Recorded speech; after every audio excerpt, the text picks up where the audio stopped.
Well, good evening, everyone. Thanks for joining us on tonight's meeting. As usual, I'd like to read our land recognition statement. Nuntuck wishes to honor the indigenous communities native to the chapter area, including the Pagusset, Wapawag, Quinnipiac, Tucket, Nunkatuck, and Hammonasset people. As we advocate for conservation of the land and its wildlife, we're indebted to the work of the native and indigenous people who cherished the land for thousands of years before European colonization. Happy to welcome Alex Croft to tonight's meeting. He has BA and MA degrees from Clark University and joined the Save the Sound in 2019 after more than 10 years working on environmental conservation in his native Massachusetts. As ecological restoration project manager for Save the Sound, he's creating lasting physical change that strengthens the natural ecosystems to the benefit of wildlife and people. Alex, welcome. Thank you. Thank you for having me.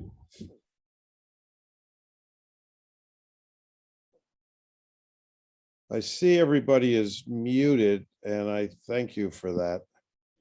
Please stay muted throughout the program, and if you have questions, you can pop them in the chat, or you can ask them at the end of Alex's presentation. So, Alex, take it away.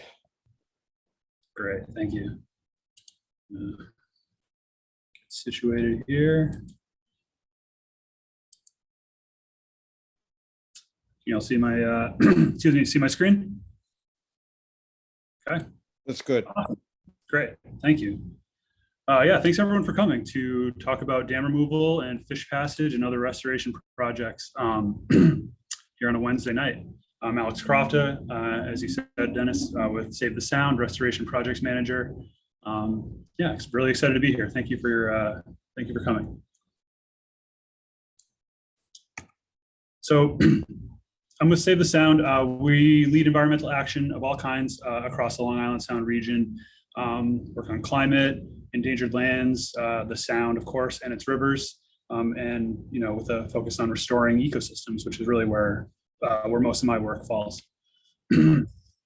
We monitor pollution. We take legal action against polluters and other environmental bad actors. We legislate for environmental policy, both in Albany and in Hartford.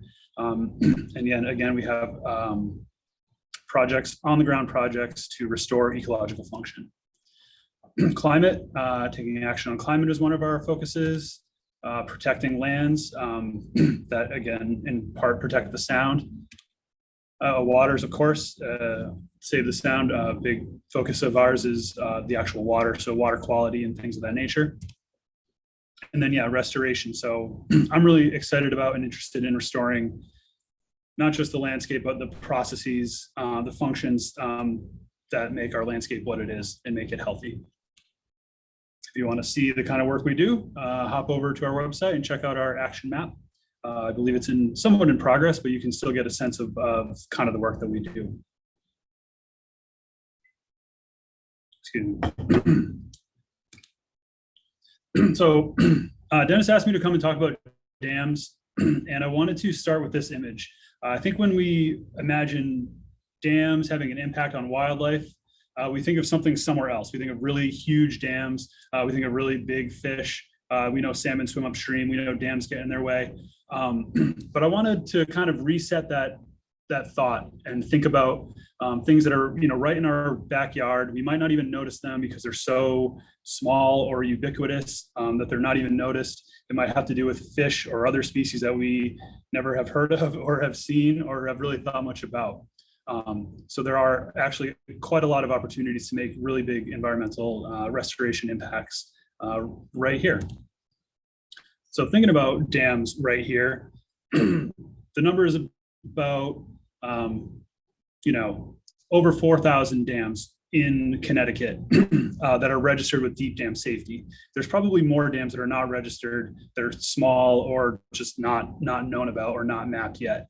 And that's a big number, but I think it's even bigger when you look at what it appears like on the screen. So if you see those little gray dots spread all across the state over all the major water bodies, you can see that they really are just about everywhere in Connecticut and in much of the Northeast as well. And the original, and if you were to, take a look, as I sometimes do on Google Maps, just kind of scrolling around, look at any big water body, you'll see there's probably a dam at one end of it. Make your way up a river or stream, a big one or a small one, and you'll see that there's some little line of white water going straight across, and that's probably a dam. So the original purpose of these dams was for industrial power, hydroelectric power in some cases, water storage for a reservoir, though you should know that just because something is called a reservoir does not mean it is a water source. Sometimes they just call the area behind a dam a reservoir. Ice production, obviously a pretty obsolete use at this point. And then recreation, strangely enough, sometimes dams were built for recreational purposes. And then flood protection. I've got a little star next to that because while some dams are built specifically for flood protection, those are a really unique structure. And most dams, most aging historic former mill pond dams do not provide any flood protection. And in a lot of cases with no practical or economic purpose, many of these dams fall into disrepair and become a liability for the owner or for the community that they're in. And the effects that a dam has on a landscape is essentially, the first is that it creates an impoundment, not a pond. I've been corrected on that a few times. A pond is a natural feature. An impoundment created by a dam is not natural. So what that impoundment does is it slows down the velocity of water moving across the landscape and reduces the turbulence. It also creates the impoundment is deeper than the normal stream would be. And that depth depends on the vertical height of the dam above the natural stream bed. It also overwidens the stream channel in that impoundment, and the amount that it overwidens depends on the shape of that valley. If it's a narrow valley or a wide valley, it can create a wide or a narrow impoundment. And then the length. So the upstream extent of that impoundment depends both on the vertical height of the dam, but also again on the valley shape. And one thing I want to point out is that rivers, they convey water, but they're also kind of they transport sediment. That's one of their jobs essentially on the landscape. That's what they do. When water moving across the landscape in a river hits that slow, calm impoundment, that sediment drops out, and that all can accumulate behind that dam structure.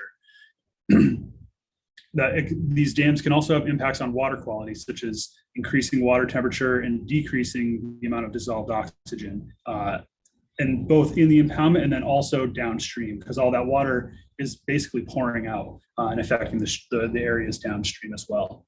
And again, I just want to touch on this about the dams that are built for flood control. They often don't have an impoundment behind them. So you can see this picture, I think it's actually a rendering, not a photograph, but it's basically empty behind the dam. And that's because it's made to fill up when water gets high, but most of the time it's not even full. And that's what a true flood control structure, a flood control dam is configured like. So that's all really interesting. But I think why most of us are here. Oh, good, thank you. Sorry, the janitor. The reason we're all really interested in talking about dams is for wildlife. And a really big focus for us is restoration of diagenous species. So these are fish that spend part of their life in freshwater and part of their life in saltwater. They need both to complete their life cycle. They're a link between these two ecosystems. Some of these species include alewife and blueback herring, which together are called river herring. There's shad, American eel, and sea lamprey. And these species have, since we've built dams across the entire landscape here, have reduced by large amounts, in some cases by like 90%. is an estimate for the river herring population.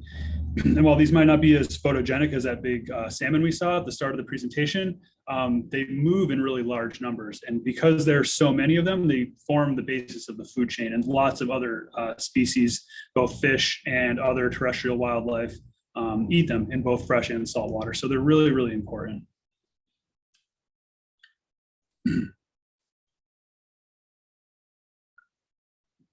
In addition to these diadromous species, there's also freshwater or riverine species. And these include specialists like this gigantic brook trout, which is kind of the poster child for freshwater, clean, cool freshwater streams. And then there's other species, as well as some habitat generalists that also occupy streams. There's reptiles and amphibians. There's also invertebrates.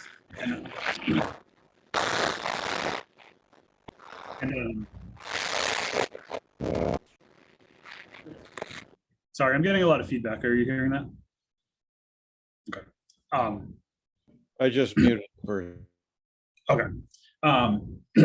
So even though they're not diadromous, they don't need to get to the saltwater. They still need to move through these ecosystems to complete their life cycles, and also to migrate away from disturbance, which is happening more and more with the climate changing. So just a quick run through of the dam removal benefits that we discussed. Benefit for diadromous species and the ecosystems that depend upon these fish. Freshwater wildlife beyond fish into other species as well. The improvements to water quality that can occur when a dam is removed. The natural flow of sediment, when that sediment that is supposed to naturally be in the system is allowed to move again, it can create have diverse habitat on the stream bed that different species need to survive. It also naturally reconnects floodplains. It eliminates flooding hazards and other safety hazards that are associated with a dam failing. So if an old dam fails, that's a huge flooding hazard. That's an uncontrolled release of a lot of water. And it also eliminates the ongoing maintenance costs and liability that are in the as we're working on these projects, we get some common questions. What about the flooding? I think I've kind of addressed that. Most of these dams are not meant to protect from flooding, and any dam that was meant to protect from flooding, we would not be interested in removing. What about the species that occupy the pond or the impoundment? Those are typically generalist species, and that habitat is very common across the landscape, as you can see from all those dams on that map. We often get asked if the river will disappear. I think people see a pond and they assume, or they see a pond with a waterfall spilling out of it, they assume that that's the source of the river, when in fact it's just an artificial impoundment of that water in that particular location. People want to know if it's going to become a mudflat, and I'll talk about that a little later, but we've seen really high rates of revegetation on these sites post-removal. It's really astounding to see. It makes sense because it's very rich fluvial soil, but it is great to see nonetheless. And then what about aesthetics? I mean, I suppose that's in the eye of the beholder. Some people like the look of a dam with a pond. I hope that we can start to maybe reassess our feeling about that particular aesthetic, as well as maybe think of creative ways to preserve that link to the past, those historic features, in a way that also allows for wildlife to flourish. So how do you remove a dam? I'll talk quickly about the typical process, just kind of generally. We start, of course, by identifying a site, and that's a mix of priority and opportunity. There are obviously sites that would be great to remove a dam from for ecological reasons, but it might not be such a great option for many other, cultural or logistical reasons. So kind of finding that place where we can engage stakeholders, where they're interested in removing dams. Sometimes they come to us, oftentimes they do. Yeah, figuring out where we can actually make it happen.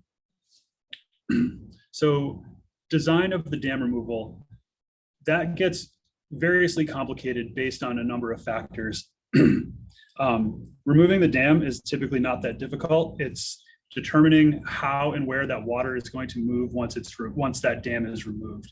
On the former landscape, it would just find its own path. And in some cases, it's fine to let it do that. But in many cases, we've built infrastructure up around these impoundments and up along these streams. So removing the impoundment and releasing the water again might affect those. So what we really need to do is model,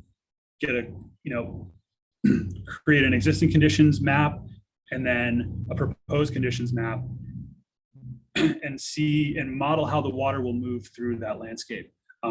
Looking at things like, different flow rates, shear stresses, velocities, and how that's all going to change in like a pre and post dam removal condition. Also mapping things like wetlands, existing and proposed wetlands, historic resources that might be on site, taking into account all of that stuff, coming up with engineered design plans, proposed conditions, and then a construction sequence. We get permits, the relevant permits from Deep Dam Safety, as well as the Army Corps of Engineers, and we consult typically with the local Wetlands Commission. And then construction, which involves water handling, sediment management, and reconstructing that channel to the extent that it's necessary, usually takes about 3 to 6 months. There's date or time ranges on design and permitting. That's if everything goes right, I would say. But there's always delays with funding or delays with, who knows, plenty of things.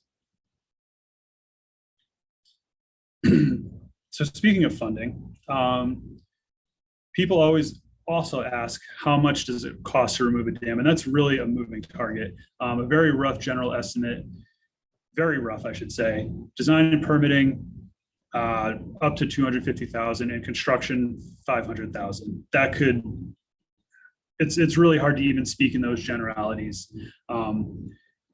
This one little dam on the bottom left here, we estimated that could have been removed, construction and design, for around $75,000. The one to the right is probably more in like the $3 million range. And again, that's not just the size of the dam, but that's the complexity of what needs to be designed to make that happen. Not just removing the dam, but constructing the upstream channel and taking care around existing infrastructure. There's these blue boxes here. I pulled this from a webinar that I recently watched about preparing a budget for dam removal.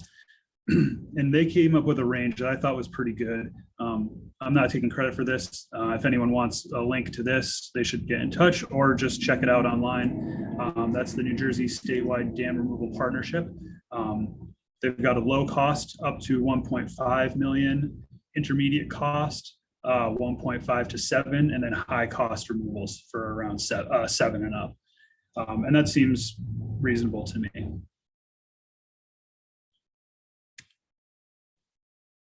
So I think we should take a look at some projects that Save the Sound has worked on. This one is Pond Lily Dam in the West River in New Haven. This was removed in 15, sorry. It was an old industrial site with a fish ladder that I believe was maybe falling into disrepair or not functioning as would have been hoped. The landowner was amenable to removing it, and that's what we did in 2015. Remove the main structure and created a channel through the former impoundment. We've been monitoring vegetation and migratory and resident fish since then, with really good results.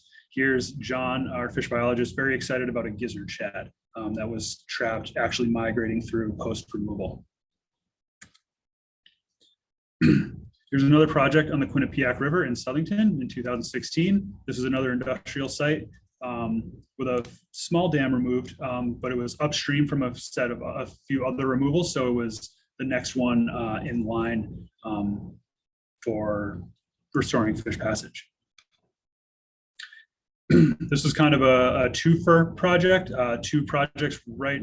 You can actually, a couple of these pictures. It was another old industrial dam that was falling apart, but not fully removed. That was fully removed. And then further upstream, you can just see it in that bottom left picture, there's a defunct water line. It was an old water main that wasn't being used, but was still blocking fish. at some flows, and that was removed in 2019.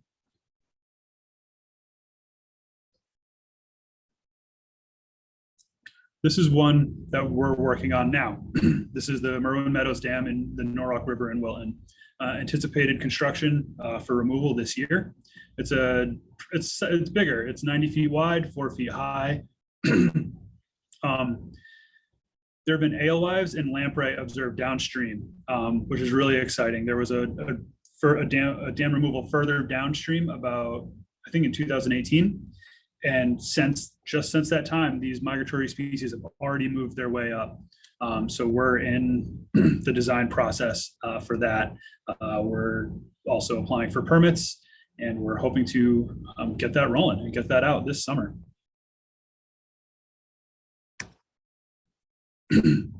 I want to go into a little more depth on this particular case study. I've spent a bit of time out at this site, and I think it's a good example to talk through. So this is the Hyde Pond Dam in Mystic. It was built in the 1700s, again, for industrial power. Wasn't too high, it's about 4 feet high, made of stone, small impoundment, about 5 acres, with a fishway that, again, was not functioning. It was an aging dam, falling apart. It was a hazard to downstream areas. You can see this bottom left picture was after the 2010 flood. Even with that dam in place, this culvert washed right out. So there was concern that if this dam were to fail, it would be an even greater impact downstream. So that was one of the reasons that it got funded for removal. Other benefits were that it was just 1.7 miles, it was the first barrier upstream from the head of tide. So it was the first barrier to diagenous fish. And then upstream was another 1.7 miles of habitat that would have been accessible to those species. So with about 650,000 in funding from various sources, Save the Sound and other partners removed that dam in 2015. So I want to talk for a second about the design of this project in particular. In the bottom of the page there, so the dam, can you all see my cursor? I hope so. The actual dam structure was here. And then there was a building on the bottom of the screen, on the bottom of that, or to the bottom of the new channel. So that was the area that needed to be protected from erosion and just changing courses of the water when the dam was removed. So that area was fortified, erosion control, constructed riffles, a pilot channel, sort of rock armoring to keep the river in place in that particular location, kind of where that straight, even line is. But then further upstream, where there's a dashed line, there was no infrastructure. And we allowed the channel or the river to find its own channel in that region. So instead of armoring these banks and using grade controls and things like that, we just let it do what it needed to do, and it did, and it's looking awesome. But I'll get to that in a minute. The actual construction phase, just a quick description of that. So there was, construction sequence plan devised by the engineer, and then kind of going from top right, sort of around in a circle here. The very first phase was just creating a breach in the dam, so allowing water to drain from the impoundment and lower the water in that impoundment to allow for work there. For that area that needed to have a constructed channel, they use these big long pipes to divert the water around the construction site. So in the specific area where they were working for that time, I mean, the river keeps flowing. There's no way to stop that. So you've got to, divert the water into these pipes, use temporary coffer dams to get the site at least dry enough so that you can do the work. That's what those big pipes are for. The third picture, there's an excavator moving rock and set a new channel in the new stabilized channel against where that building is. And then on the bottom right, there's the planted area with erosion control matting, as well as planting to keep that right there in place.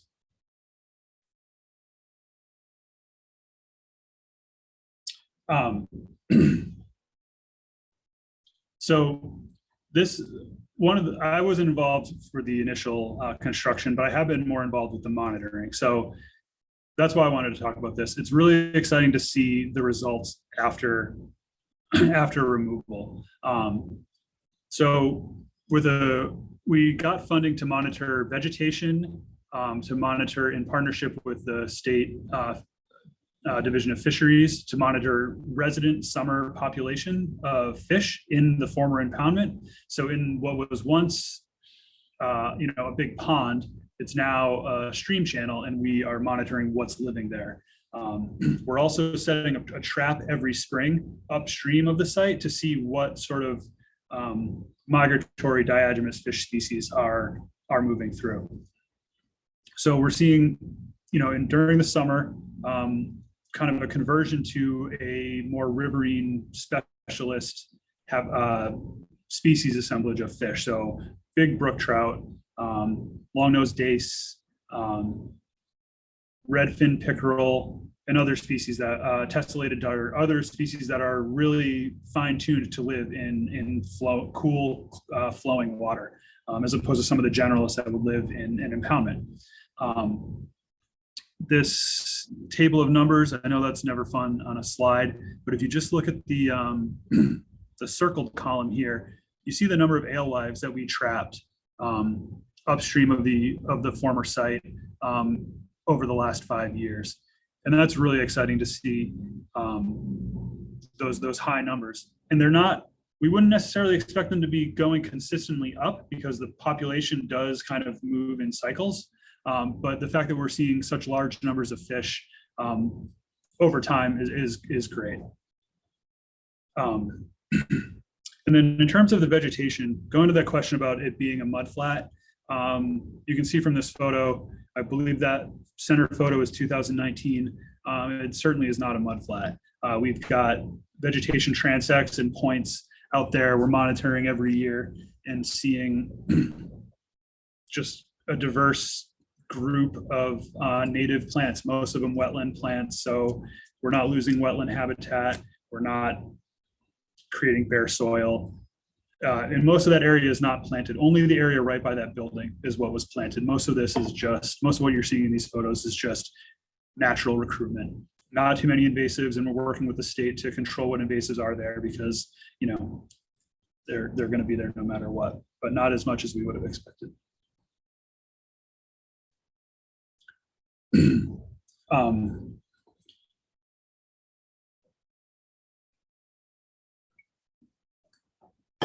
So sticking with this project in Mystic, the Hyde Pond Dam removal is the first upstream. All the way at the farthest end upstream is the Lantern Hill Pond Dam Fishway, which was created by the Mashantucket Pequot Tribal Nation in 2013. Since then, we've worked on a few other fish passage restoration projects within the watershed. The idea being, once we start making headway, either upstream or downstream, start to create a link between those different restoration projects so that it's a continuous watershed to the extent that that's possible. And that's the way we work in a few other sites as well.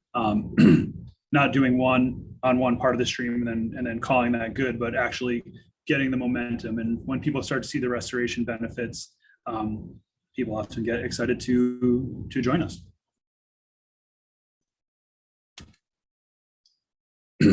So there are cases, of course, where it's not feasible or acceptable to remove a dam. And in those cases, we work on fish passage restoration projects.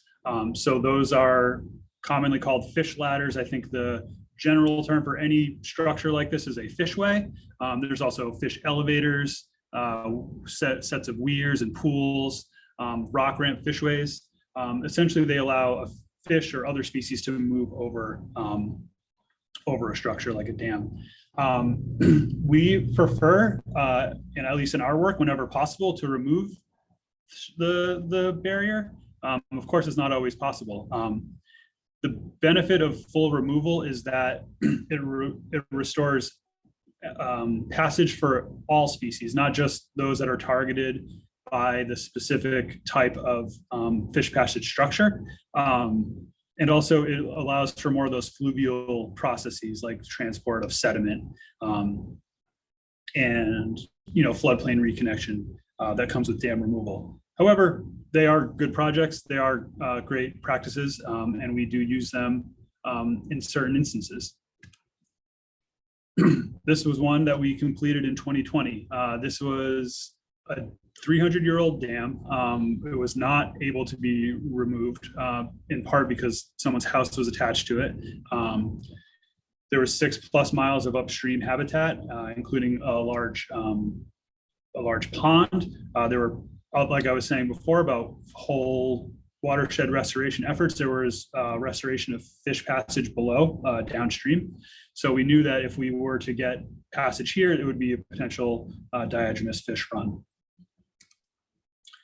So concrete and aluminum fishway was designed to get up and over that pretty high, I think it was about 10 feet that we needed to overcome. And we did that using an Alaska steep pass unit or series of units. And you can see in that photo, it creates those baffles create turbulence that allows the fish to swim right up with less effort than they would need if it was just a straight chute. And that was completed in 2020, as I was saying. Here you can see that there.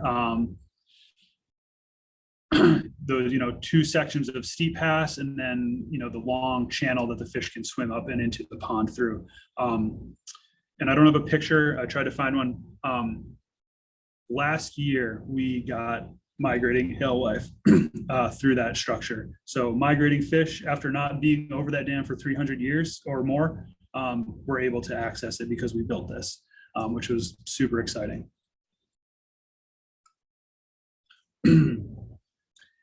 Here's another project, another fishway project. This was at the I-95 culvert in Darien. Obviously, that's not getting removed anytime soon. You can see that lip on the start of the culvert there. No fish can really pass that, diagenous or otherwise. So Save the Sound worked with an engineer to come up with a plan that used a series of an upstream weir and then baffles within the structure to create better flow conditions for fish. And then at the entrance, the downstream entrance is a rock ramp. So that's a series of pools made of concrete and stone. It has a more natural look than one of those aluminum steep passes, but has the same basic effect. It allows fish to overcome a height differential and get into where they need to go. And this is what it looks like completed. A very natural look, as you can see. It just looks like a regular waterfall that fish can swim up and then through. As if all these dams weren't enough to block aquatic organism passage and fish migration, bridges and culverts are becoming increasingly known as, or people are becoming increasingly aware of the hazard of these features. As you can see, the one on the left, no species is really getting through that. That might as well be a dam for most wildlife, especially anything that swims. And if you don't swim, you probably have to climb over the road, which is a road hazard for other kinds of wildlife. On the right, that's a much better designed structure. It's got the full width of the stream as well as dry banks for wildlife passage under the structure as opposed to over the road. And there's a pretty distinct correlation, or not correlation, how should I say it? The same structures that are bad for wildlife passage are also often pretty bad for passing water. So you can imagine in a really high flow, this culvert on the left is going to get backed up. Water might come over the road. It's going to cause erosion. It's not built to accommodate, necessarily not built to accommodate the full flow of water in many cases. So building a bigger structure that accommodates those fluvial forces is better both for wildlife as well as for community resilience. Some projects that we are working on involve doing culvert assessments according to a protocol developed by the North Atlantic Aquatic Connectivity Collaborative. It's a 13-state organization that's developed this protocol for assessing culverts according to standard metrics. You feed that into the database, it gives you an aquatic organism passage score, and then that can be used to plan and prioritize areas for replacement and restoration of these culverts. So going from what you see on the left to what you see on the right. And sorry, I'm throwing this dry. And the last project type I'm going to talk about is living shorelines. So living shorelines are kind of a growing, they're much more prevalent in other regions of the country, but it's growing and it's becoming more adopted here. Essentially, instead of protecting your shoreline with something flat and made of metal or concrete, using to the extent possible things on a gradient of naturalness, I suppose. So things that will protect your shoreline while also allowing for some natural function to occur, allowing for some wildlife habitat to be preserved. So going from a bulkhead to just vegetation kind of along this gradient here. The place that we're working on a project like this is at the Chittenden Park Living Shoreline, and that's in Guilford. So since they've started keeping records, it seems this area right in front of the Chittenden Park beach has been eroding. We've been losing mud flat as well as beachfront, as well as the more inland or landward marsh, which is really critical habitat for salt marsh sparrow. You can see that reduction over time. That tidal creek is pointed out as a reference for just how much it's been reduced. And then the living shoreline project site is basically that beachfront right there. Looking at it from just standing on the beach, you see eroding beachfront, kind of a mound of sand that's being blown landward and kind of creeping into the marsh. With just for reference, that's the Chittenden Park play fields and kind of in the back of that photo. So this photo is looking east. So then looking across the West River from Chaffinch Island at Chittenden Park, you can see again see where that marsh is like calving off, essentially falling away and getting eroded due to sea level rise and other factors that we're going to be determining what exactly is causing that.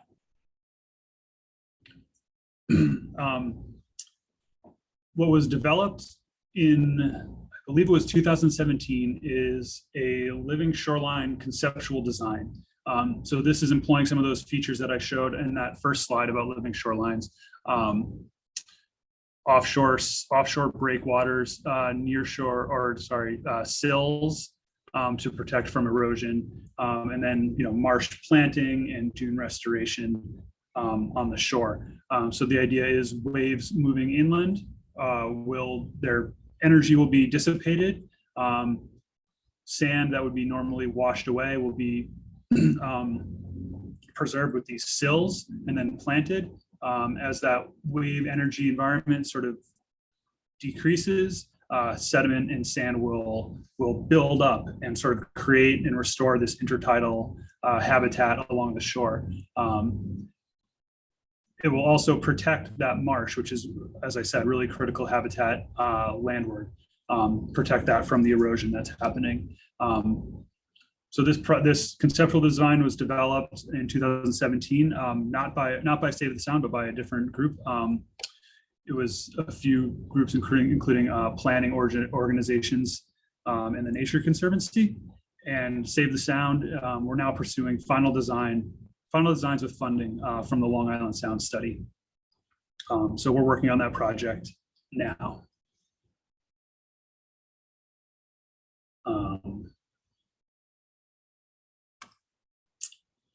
Thank you.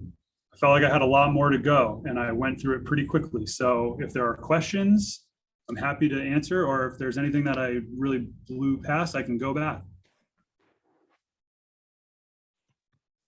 Are there any questions?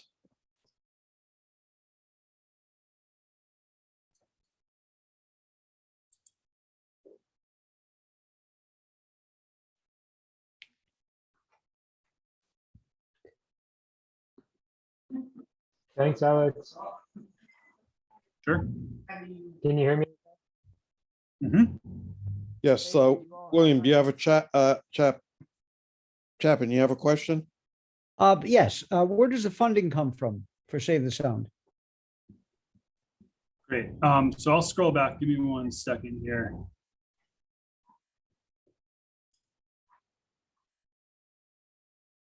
Our project specific funding, a big source that we go to often is the National Fish and Wildlife Foundation. So they pay for a lot of the projects that we work on. We also go to the Long Island Sound study. Deep pays for a lot of our projects. Yeah, it's mainly federal and state sources for the project specific funding. We get funding for our general operating from membership as well as donations. We get some of like other unrestricted funding from foundations and things like that. So it's a mix, but most of these big ticket projects, that funding is from state or federal grants. What Okay. percentage comes from private donations? Oh, I wouldn't know that. I'm sorry. 2%, 10%? Of our entire organization? Yeah. I wouldn't know. That would, yeah. Again, I'm mostly in the restoration side, so most of the work I work on is like project specific. So probably most of the funding that we get for our work is state or federal. For the rest of the organization that does more of like the advocacy and things like that, I couldn't really say. Okay, thank you. Sure.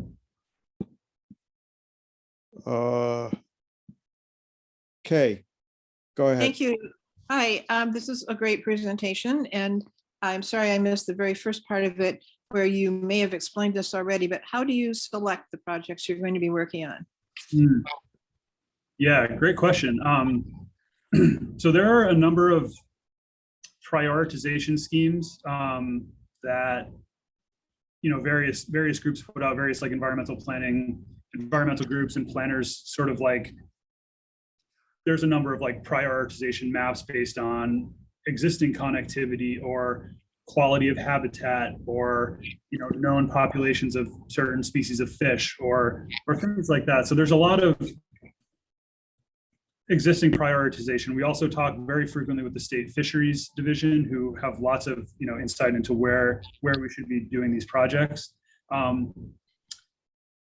So that's sort of the priority side of things, but then there's also the opportunity side of things, which is like someone who sees a presentation like this becomes interested. They know of a dam that might be ready to be removed, so they contact us. The ones that are the highest priority aren't always the ones that are the most opportune for removal, because there's so many factors that go into it.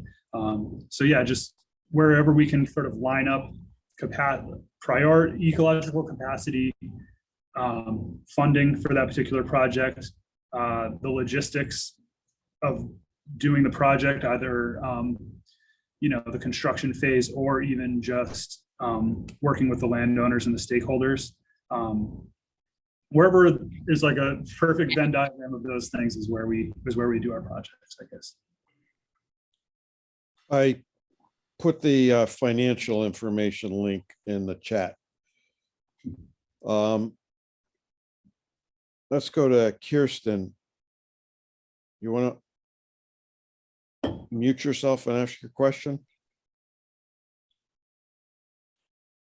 Yeah, I was just interested to know how the engineering side of dam removal has evolved.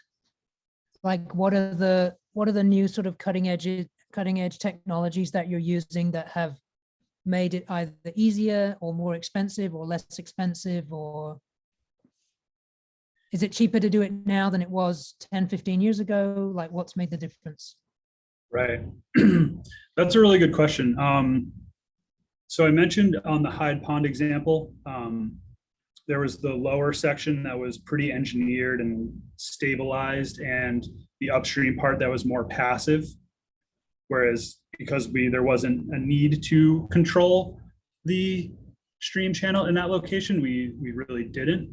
And I think that's kind of where things are moving in terms of the engineering and the approach to dam removal design, is whenever possible to allow nature to design itself, to protect infrastructure, of course, to manage sediment as needed, definitely. But whenever, if those processes can sort of be allowed to engineer themselves within certain constraints, I think that's really where things have been moving. Just the project that I was talking about at Merwin Meadows, that dam that we are, it's on the screen right now. The one in the middle, the center picture there. There was a design that was made, I think 10 or 20 years ago, that involved a lot of stabilization. So basically stabilizing that whole stream channel, creating a meandering stream through that former impoundment, but like rock solid, so that the stream couldn't move at all. And that was really expensive. That required a lot of engineering and a lot of material and a lot of disturbance to that site. And what we are kind of proposing now is, instead of controlling the entire length of that stream, installing a series of grade control structures sort of moving laterally upstream, so that the proper elevation is needed adjacent to the infrastructure that's upstream, but like in between those grade controls, the stream is allowed to migrate as needed. Does that answer your question at all?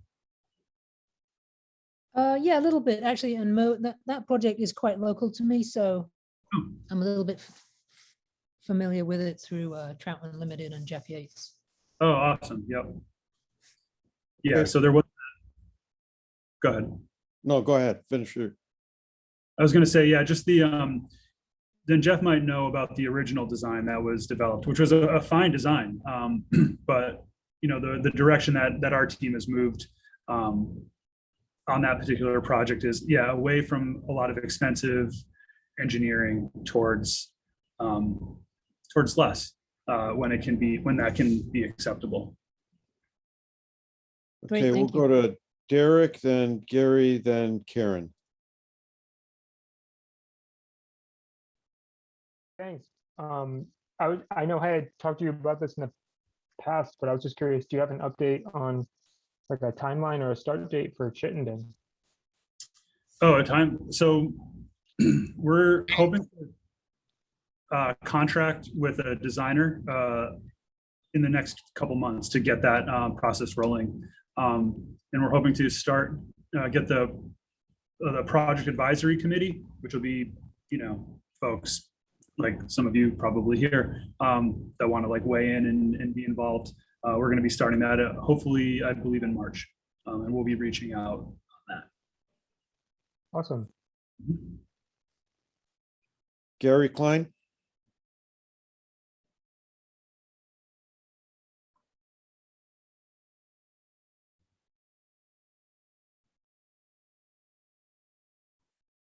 All right, I'll ask Gary's question. How do you prioritize the dams to be removed? Yeah, that's there's really no one way. But I mean, the things, I guess maybe what our team looks at a lot of the time is diatomous fish passage. We understand that that's not the only important feature, but we do think of that as kind of a, those diatomous fish, those alewives, eels, they're kind of like a keystone species. So when we can restore, passage for those species, that's the high priority for us. We look at spots within a watershed that are linked to other restoration efforts, so we can maximize the effect of any given project. We also look at things like cold water habitat, rare species habitat, just the ecological benefits, which can be weighed in a few ways. But then there's ease of as I was saying, sort of ease of implementing, ease of ownership, coordination, and things like that, because we don't own any of these structures. So just finding wherever all those things sort of coalesce into a project that works. That's how we prioritize, I guess. Karen, Hi. Hi, Alex. Hey, Karen. How are you doing? Good. How are you? Good, thanks.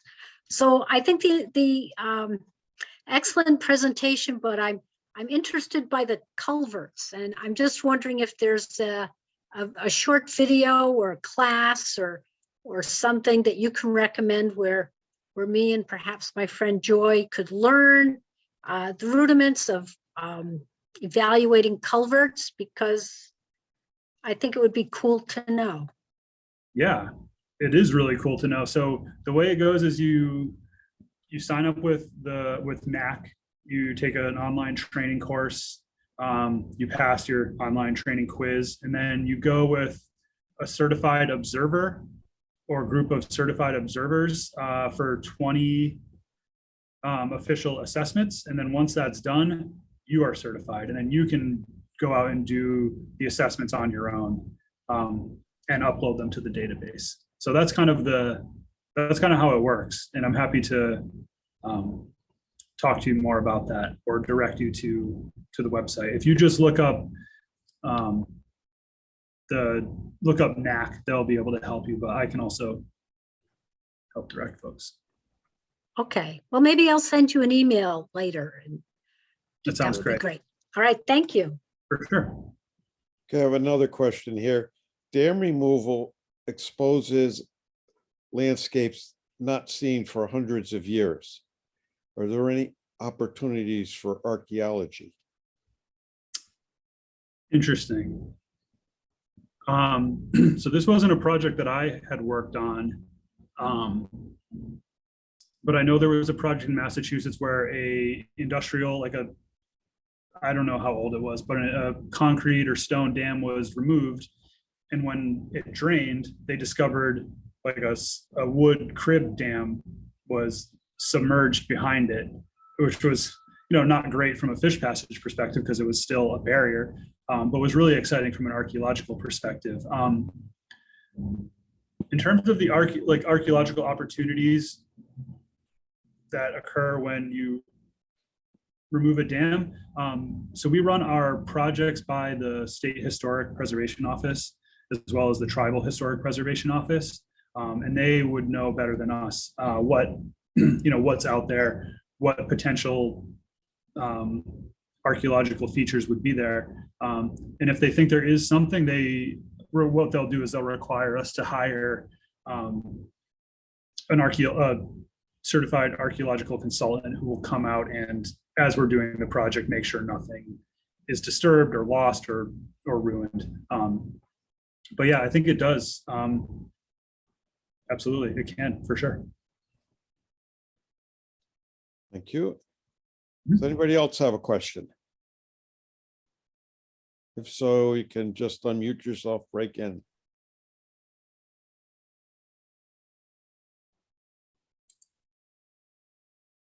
Well, just as a follow-up to that last question, I wasn't clear whether you had ever come across anything that was notable archaeologically in the work that you've been doing. You mentioned the one in Massachusetts, but has this happened with anything you've worked on?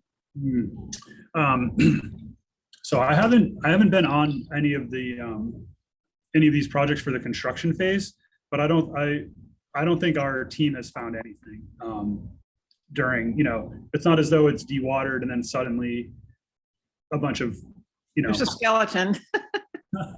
right. I think most of the impoundments have either been fairly shallow or fairly narrow. So I was saying the shape of the valley kind of determines what could be, like how wide that impoundment could be. I think most of them were through a fairly narrow valley, so there wasn't a lot of area to be unearthed essentially. And then with the other ones, it was just like kind of shallow, mucky mud across most of the site. Okay, thank you. Anyone else?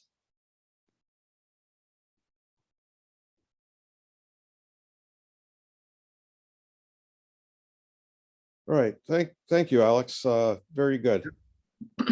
A lot of thank yous in the chat also. So thank you for doing this, and look forward to seeing you out in the field at some point. Absolutely. And I know I went pretty fast through a lot of information, so if anyone has follow-up questions, feel free to drop a line. Okay, and I will put your email in the blast I send out to all the people that registered tomorrow. Okay. Our next Zoom meeting is on February 8th. It's our members' night. We'll have some presentations by a couple of our members. The student that went to Hog Island on the Montauk Scholarship last year, and we'll have an update on the East River Marsh Migration Project and on Urbanscape's Native Plant Nursery. So I hope you'll go to the website and register for these, get the Zoom link, and join us on February 8th. In the meantime, stay safe and have a good evening.